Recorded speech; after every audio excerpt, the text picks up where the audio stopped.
홀랜드 이론에 대한 설명으로 옳지 않은 것은 이다. 홀랜드 문제는 반드시 출제될 겁니다. 옳지 않은 것은 이다.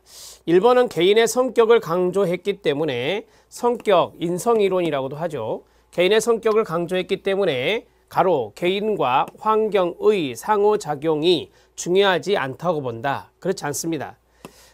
우리가 이제 개인의 성격과 그 다음에 환경, 이 환경 간의 적합성을 보는 것이에요. 그래서 홀랜드 이론을 제가 많이 이야기했던 것이 개인, 그리고 줄 긋고 환경, 적합성 모형이다. 개인, 환경, 적합성 모형 나오면 홀랜드거든요. 그래서 개인과 환경의 상호작용이 중요하다고 본다. 중요하다고 본다. 이렇게 정리해야 되겠죠. 오답 노트를 했습니다. 자, 2번은 개인은 자신의 특성과 유사한 직업 환경을 선호하는 경향이 있다고 본다. 네, 맞습니다. 뭐 예를 들어서 S유형이다. 그러면 사회형이잖아요. S유형은 상담사와도 연관성이 있죠. 그래서 이것과 유사한 직업 환경을 상담사로 봤을 때 이런 환경을 선호한다고 보죠. 맞습니다. 관습형이 있습니다. 관습형은 체계적으로 자료를 처리하는 것을 선호하죠. 그래서 이 관습형에 사무원이 있다, 은행원이 있다 이렇게 말씀을 드렸었습니다. 심미적, 이건 예술형이라고 하잖아요. 예술형.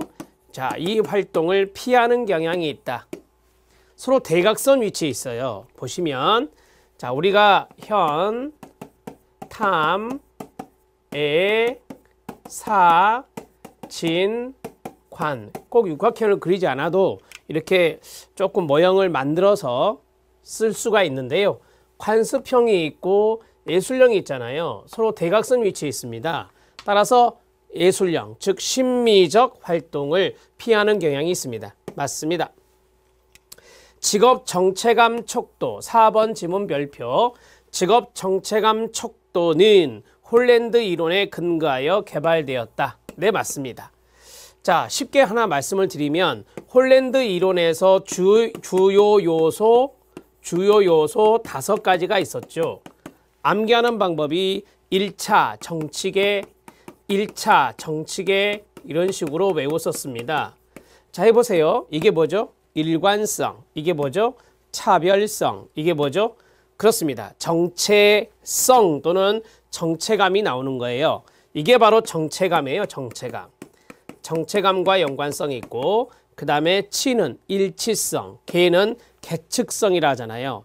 이 5가지 주요 요소를 홀랜드가 제시했는데 여기 안에 정체감이라는 게 있습니다. 그래서 이 직업 정체감 촉도라고 하는 것은 홀랜드의 근거, 이론의 근거에서 개발된 것이라 이렇게 유추해서 이야기할 수 있습니다.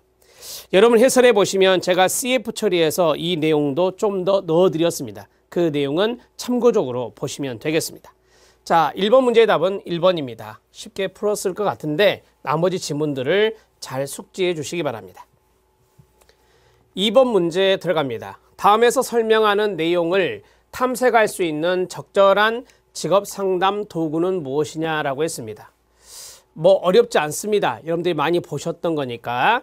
자녀, 학생, 직장인, 가사 종사자, 시민, 여가인 등 생애 역할이 나왔습니다. 아, 그러면 슈퍼가 생각나야 되죠.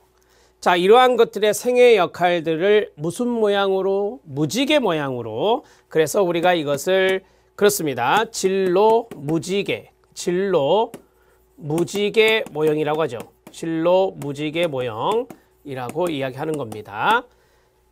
자, 그 다음에 각 역할을 하는데 필요한 시간과 에너지 양을 표현합니다. 시간적인 부분과 에너지의 양을 이 진로 무지개 모형에 표시를 하죠. 색을 칠해서 전생애 동안 이어지는 전생애 평생 발달이론, 평생생애 발달이론의 학자가 바로 슈퍼입니다. 전생애 동안 이어지는 직업 발달의 종단적 과정과 특정 시기의 횡단적 과정을 알 수가 있습니다. 전생애 동안의 종단적 과정도 알 수 있고 어떤 시점에 어떤 역할이 있는지 횡단적인 과정을 동시에 알 수 있다. 그게 바로 진로 무지개에 해당되는 것입니다. 4번에 진로 무지개가 있습니다. 아치웨이. 아치웨이는 아치문, 진로 아치문 모형을 말하죠. 진로 아치문 모형을 말합니다. 이것도 마찬가지 수퍼와 연관성이 있죠. 자, 취업 로드맵은 참고하시고 진로 수레바퀴도 참고하시면 되는데, 진로 수레바퀴는 삶의 과정 중에서 어떤 진로 영역을 색을 칠해서 알 수 있는 부분이라고 생각하시면 됩니다. 수레바퀴 모양으로 그려서 그런 것이다 라는 것만 이해하시면 될 것 같습니다. 우리가 시험 문제 될 수 있는 것은 1번에 있는 아치웨이와 4번에 있는 진로 무지개, 슈퍼의 이론도 홀랜드 이론처럼 반드시 출제되는 학자이기 때문에 아치웨이와 진로 무지개를 잘 알아두시기 바랍니다. 자, 답은 4번입니다. 아치웨이는 뒤에 또 문제 나올 수 있습니다. 3번 문제에 들어갑니다. 다이위스와 로키스트의 직업 적응 이론. 이것도 상당히 중요하죠. 직업 적응 이론에서 6가지 직업 가치가 있다라고 말씀을 드렸습니다. 옳지 않은 것은 입니다. 자, 1번에 6대 직업 가치가 나왔습니다. 성취, 보상, 지위, 이타심, 안정감, 차율성, 이렇게 해서 6가지 직업 가치가 되고, 이것을 측정할 수 있는 도구는 MIQ, 미네소타 중요성 질문지라고도 말씀을 드렸습니다. 우리는 테마별 문제에서 이 6가지의 동의어를 찾은 적이 있습니다. 자, 첫 번째 성취는 그대로 성취가 되고요. 그 다음에 여기 있는 보상은 작업 조건이 되고요. 그 다음에 지위는 인정과 연관성이 있습니다. 이타심은 관계와 연관성이 있죠. 안정감은 편안함, 지지, 편안함을 말합니다. 안정감은 편안함, 지지를 말한다. 이렇게 정리해 드렸고요. 자율성은 독립과 연관성이 있다. 이렇게 유사어를 말씀드린 적이 있는데 생각나시죠? 미네소타 중요성 질문지가 바로 나왔습니다. 미네소타 중요성 질문지는 MIQ는 개인이 일의 환경에 대해 지니는 20가지 욕구와, 자, 여기 6가지 가치관을 측정하는 도구다. 그래서 6대 가치를 측정하는 도구에 미네소타 중요성 질문지가 있다라고 말했습니다.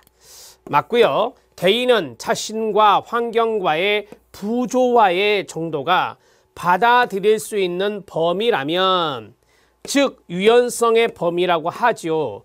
대처 행동을 통해 환경에 적응하게 될까요?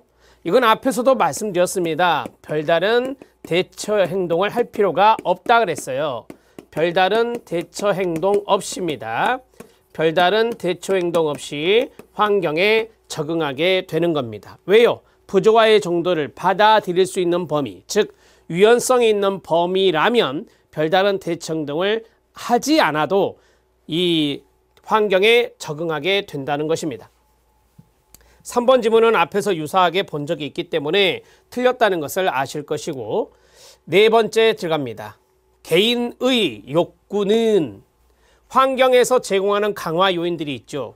환경에서 제공하는 강화 요인에 보수, 승진, 양호한 작업 환경들이 있어요. 이런 것이 있다면 개인의 욕구는 만족이 될 것입니다. 자, 그리고 환경의 요구 조건은 개인이 제공하는 강화 요인이 개인의 업무 수행 능력이 개인이 제공하는 강화 요인이 되겠죠. 이런 것에 의해서 환경의 요구 조건은 충족이 될 겁니다. 자, 우리가 4번 같은 경우는 개인의 욕구와 환경의 요구 조건, 이런 것들이 바로 개인과 환경에서 제공하는 강화 요인이 있고, 또 환경의 요구 조건은 개인이 제공하는 강화 요인들이 있는데, 이러한 것들에 의해서 충족과 만족이 된다라고 하는 겁니다. 여기에서 이 강화 요인이라는 단어가 보이시죠? 이런 것들을 바로 다이위스와 로키스트의 직업 적응 이론에서 이야기하고 있는 부분이다. 이런 것들도 출제된 지문에 나와 있죠. 그런 것들을 알아두시는 차원에서 4번 지문을 넣어드렸습니다. 4번 지문은 우리 이론서에 있었습니다. 자, 3번의 답은 3번이 답이 됩니다. 4번 문제 들어갑니다. 상담학의 문제죠. 인간 중심 상담의 원리에 관한 설명으로 옳지 않은 것은이다.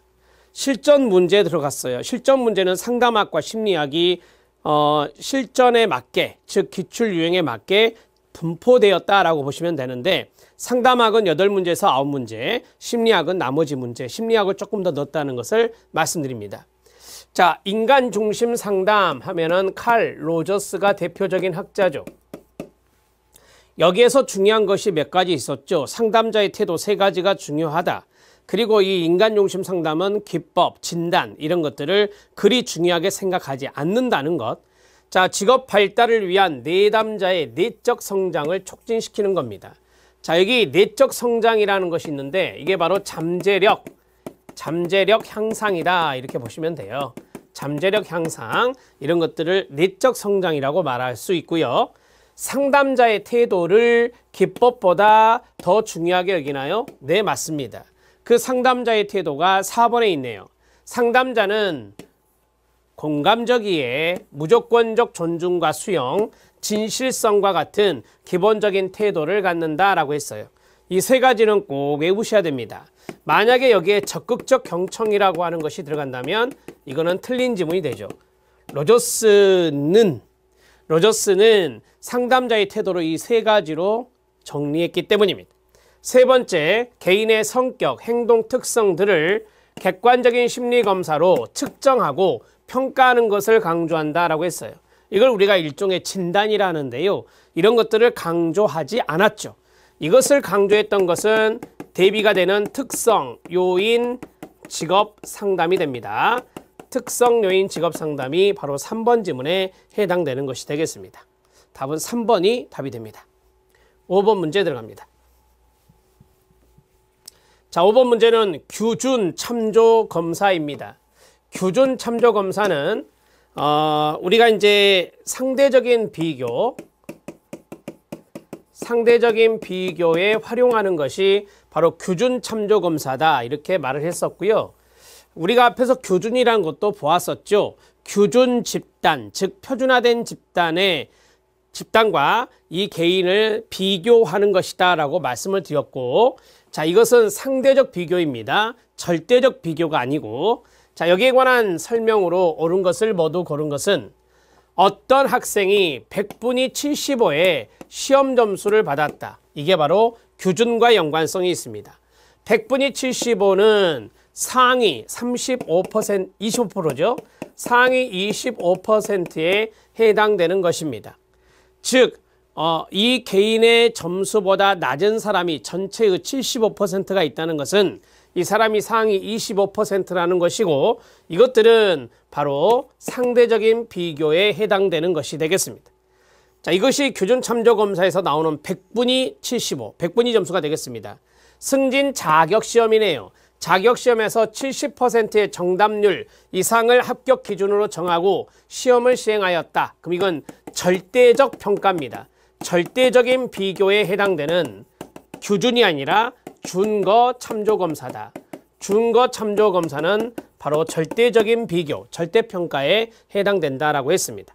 수검자들이 그 검사 영역을 숙달한 정도를 나타내는 것이 목표이다라고 했어요. 자, 여기 니은으로 한다면 승진 자격시험에서 70% 이상의 정답률 이상을 합격 기준으로 봤을 때, 자, 이 사람은 이러한 검사 영역을, 이러한 내용들을 잘 숙달하고 있다라고 하는 거예요. 그게 바로 절대 비교인 준거 참조 검사와 연관성이 있습니다. 동료 집단이나 여기서 표준화 표본이 있어요. 표준화 표본이 바로 규준 집단이 되는 거예요. 일종의 표준화 표본이 규준 집단이 되는데, 이것의 비교를 통해 수검자의 수행에 대한 상대적 평가를 제공한다. 이것도 규준 참조검사다 말씀을 드렸습니다. 자, 그러면 여기서 규준 참조검사는 기역과 리을이 되고, 준거 참조검사는 니은과 디귿이 되겠습니다. 기역과 디귿, 리을, 답은 3번이 답이 됩니다. 준거 참조검사와 규준 참조검사 비교를 철저하게 해 놓으시면 됩니다.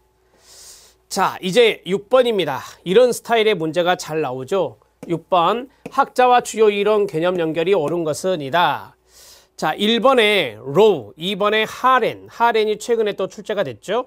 세 번째는 가프레드슨, 네 번째는 긴즈버그, 엑설레드, 헐마가 있는데 긴즈버그 정도만 기억하셔도 됩니다. 자, 이 문제 해설에 약간의 오류가 있는데 그걸 말씀을 드릴게요. 자, 로우 5가지 위계 단계에 따른 8가지 직업 군집을 분류했다. 이 5가지 위계 단계는 매슬로우의 욕구 이론이죠. 로우는 8가지의 직업 군집을 분류한 것은 흥미에 기초해서 흥미에 기초한 분류였습니다. 흥미에 기초한 분류가 바로 8가지 직업 군집이 있었고, 하렌은 합리형, 그 다음에 의존형, 회피형이란 것이었고요. 직관형입니다. 직관형으로 해야 됩니다. 해설에 보면 합리형, 직관형, 회피형 이렇게 했을 거예요. 여기에 의존형이 들어갑니다. 회피형을 지우시고 해설에 의존형을 써주시면 됩니다. 오류가 있어 죄송합니다. 자, 합리형과 그 다음에 여기 직관형은 의사결정에 대한 책임을 자기가 지는 거예요. 근데 합리형 같은 경우는 상당히 논리적인 분석을 하는 거고, 직관형은 감정적인 차원에서 접근하는 거예요. 의존형이 있어요. 의존형은 책임을 자기가 지지 않는 겁니다. 타인에게 돌리는 것이죠. 의사결정의 책임을 의존하는 거니까 이렇게 해서 정리하시면 돼요. 자, 합리형, 의존형, 직관형 이렇게 정리를 하시고요. 그 다음에 가프레드슨입니다. 지금 여기 2번은 잘못됐어요. 가프레드슨, 흥미, 성역할, 결과기대? 결과기대 아니죠. 흥미, 성역할, 가프레드슨 하면 생각나는 거 사회적 지위죠. 사회적 지위, 거기에 따른 타협 우선순위라고 했어요. 자, 그러면 타협이라고 하는 것은 무엇입니까? 우리가 가프레드슨 하면 생각나는 것이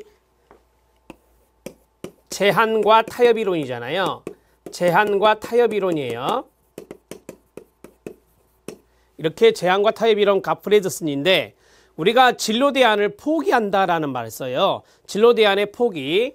자, 이 타협에서 이제 포기라는 것이 나오는데, 포기의 순서는 흥미가 가장 먼저고요. 우선순위가. 그 다음에 두 번째가 사회적 지위라고 그래요.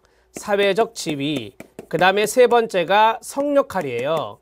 성역할이 가장 포기하기 어려운 것 중에 하나다. 이렇게 정리하시면 돼요. 자, 3번은 결과기대가 아니라 사회적 지위가 들어가야 돼요. 긴즈버그, 엑설레드, 헐만은 환, 점, 현 단계에 따른 환상기, 잠정기, 현실기 단계에 따른 직업선택의 발달 과정을 이야기한 학자들입니다. 긴즈버그로 알고 있죠? 긴즈버그 환자면 이렇게 정리를 하시죠. 답은 4번이 됩니다. 오답 노트합니다. 1번은 흥미에 기초한 8가지 직업군집 분류한 사람 로우의 욕구 이론입니다. 하렌의 진로 의사결정 유형은 3가지가 있다. 합리형, 의존형, 직관형이 있습니다. 갓프레드스는 흥미, 성역할, 사회적 지위에 따른 타협 우선순위인데, 자, 여기서 포기가 가장 빠른 게 흥미, 그 다음에 두 번째가 사회적 지위, 세 번째가 성역할이다. 긴즈버그는 환상기, 잠정기, 현실기 단계에 따라 직업선택의 발달 과정을 제시한 학자입니다. 답은 4번입니다. 자, 7번 문제 들어가도록 하겠습니다. 갓프레드슨, 상당히 잘 나와요. 갓프레드슨 이론의 직업선택에 관한 설명으로 옳은 것은, 자, 1번에 보면 개인의 흥미, 능력, 가치관, 과 현실 세계의 타협 과정이다 라고 했어요. 흥미, 능력, 가치, 흥능가전 생각나십니까? 네, 흥능가전. 그 다음에 현실 세계 타협 과정으로 직업 선택을 말한 사람은 바로 긴즈버그입니다. 긴즈버그가 여기에 해당될 수 있죠. 긴즈버그, 잠정기가 바로 흥미기, 능력기, 가치기, 그 다음에 전환기, 이렇게 4단계가 있었잖아요. 그걸 생각해 보시면 됩니다. 직업 선택은 개인과 환경 간의 상호작용에서 일어나는 학습 경험이다. 학습 경험을 강조했던 사람이 누굽니까? 네, 크롬볼츠죠. 크롬볼츠의 사회학습 이론입니다. 크롬볼츠의 사회학습 이론이다. 이분은 학습 경험을 아주 강조했었죠. 그 다음에 직업 선택 과정은 축소와 조정을 통해, 축소는 제한이고요. 그 다음에 조정은 타협이 됩니다. 동의어예요. 이것을 통해 직업 포부가 변화된다. 직업 포부 발달 이론 갓프레드슨 맞습니다. 자, 그 다음에 성격 유형과 성역할을 기준으로 직업 인지 지도를 구성했다. 자, 직업인지 지도를 구성한 사람은 가프레드슨 맞습니다. 가프레드슨은 맞아요. 그러나 성격 유형이 아니라 이 자리에 사회적 지위가 들어가야 돼요. 사회적 지위가 들어가야 돼요. 사회적 지위와 성 역할을 기준으로 직업인지 지도를 구성한 겁니다.